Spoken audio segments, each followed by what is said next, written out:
if you're a Boston Bruins fan and you've been keeping up with the Bees both on TV and in person, this guy looks a little bit familiar. Todd, you just came off the ice after singing the national anthem. Game 2, round 2. Are you living the dream? Absolutely. I mean, I never could ask for something like this.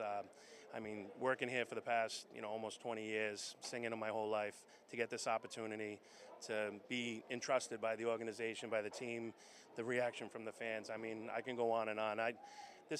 You dream of something like this, and it's just an honor, and I want to keep doing it. But if it all stopped today, I got some great memories, and I can't say anything other than it's just an honor, and I'm all amped up right now. They get crazy out there, so it's just it's been a great experience. Well, you didn't have the normal audition come in and kind of get your role that way. You have a completely different story. I know it, but for the viewers at home that don't, can you please walk us through how this all happened? Was it last season or whenever it was Vegas? I remember that, and I was working up in the bar that I work at here in the Garden, and the young lady who sends you out, Sam, I hear somebody screaming, and I look over and it's her. She's got a headset on, the clipboard in her hand, and she's yelling, "You gotta sing, you gotta sing, come on!" And there's 2 security people with her, and I'm been tending bar for 2 hours, and I look at the game clock, and it's 6:45, and what are you talking about? She's like, "Let's go," and I said, "I got to tell my boss, there's no time," and they just hustle me down.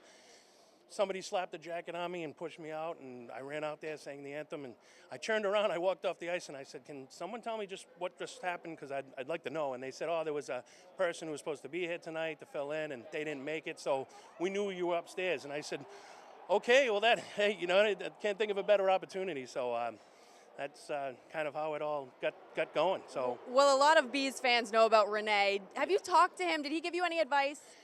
I've never met him. And I told a couple of other people, like within the press and stuff, that have come by and talked to me. I would love to.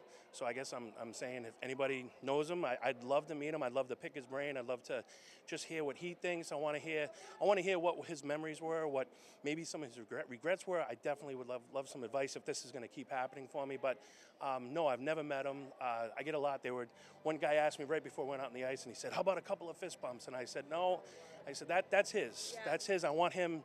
I almost feel like I would be insulting him if I tried to attempt something like I just did it, right? But no, that's his, and I'm trying to find my own niche. But I would love to meet him. I've been in the building watching him for the past 20 years sing, and so no, I've never met him. Well, I know a lot of people probably think that your job ends right after you sing, but I saw you at Game 7 up there still tending bars, so I know you've got a lot to do. Thank you for taking the time to talk with us. You have been doing an amazing job. My pleasure, and thank you so much for the opportunity, and thank you to the Bruins and everybody involved. It's been an honor, and it's something I'll cherish for the rest of my life.